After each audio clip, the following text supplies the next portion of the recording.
알렉산드르 1세의 대외 정책과 영토 팽창. 알렉산드르는 자신의 아버지 파벨을 제치고 황위를 차지하였다. 알렉산드르 대공은 아버지와는 반대로 자유주의 개혁에 노력하였지만 후대의 역사가들은 실패로 평가한다. 알렉산드르 1세의 자유주의적 개혁이 실패한 이유에는 여러 문제가 있겠지만 가장 큰 이유는 그가 나폴레옹과의 전쟁에 지나치게 몰두했다는 데 있다.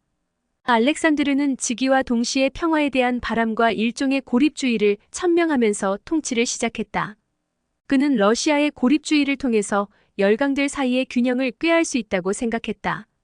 그러나 1805년 무렵 프랑스가 팽창주의 정책을 펼치면서 러시아가 유럽의 평화를 위한 전략적 존재로 부상하자 러시아는 고립주의를 버리고 행동주의 정책을 선택하게 되었다.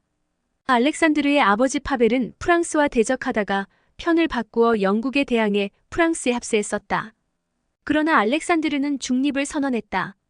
그의 중립선언에도 불구하고 유럽에서 격렬하게 전개되는 전쟁의 포화 속에서 러시아는 영원히 자유로울 수는 없었다.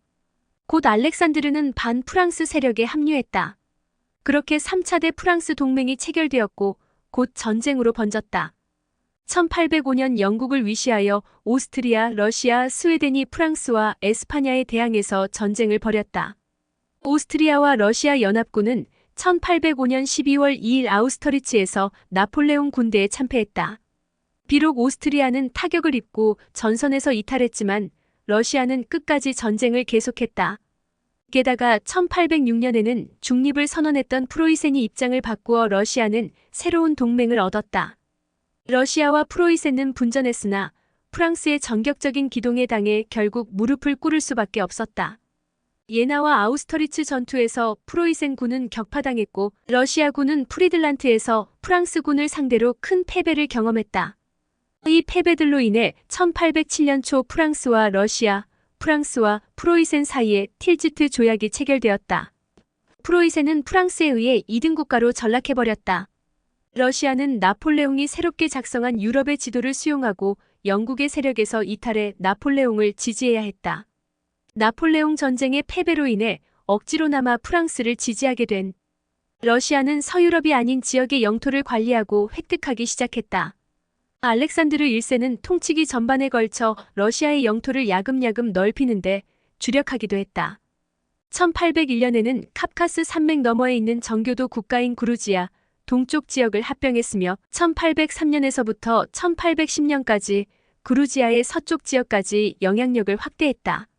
당시 그루지아인들은 이웃한 이슬람 국가들로부터 심한 압박을 받아 러시아에 도움을 요청하곤 했다. 특히 이란과 오스만 제국이 약화되면서 러시아가 팽창주의 정책을 펼치고 그루지아까지 병합하는 결과를 낳았다. 그루지아는 제국에 편입된 이후 러시아의 통치에 강한 환멸을 느끼기는 했으나 병합되는 당시에는 절박하게 제국에 편입되기를 원했다. 그러나 러시아의 그루지아 병합은 페르시아와의 전쟁을 초래했다. 게다가 러시아는 1802년부터 1804년까지 조지아뿐 아니라 밍그렐리아, 구리아 일대의 수많은 칸국들과 조지아의 이메르티주까지 정복했다. 페르시아는 조지아를 둘러싼 칸국들을 속국으로 여기고 있었고 페르시아의 지도자 파트 알리샤는 러시아의 진격을 빌미로 선전포고를 시행했다. 러시아와 페르시아와의 전쟁은 1804년부터 1813년까지 계속되었다. 러시아인들은 승리했고 굴리스탄 조약을 통해 페르시아는 그루지아의 병합을 인정하게 되었다. 또한 카프카스에 있는 다게스탄과 셰마 지역을 러시아에 양도해야 했다. 또한 러시아-투르크 전쟁 역시도 그루지아 병합이 원인이 되어 발발하게 되었다.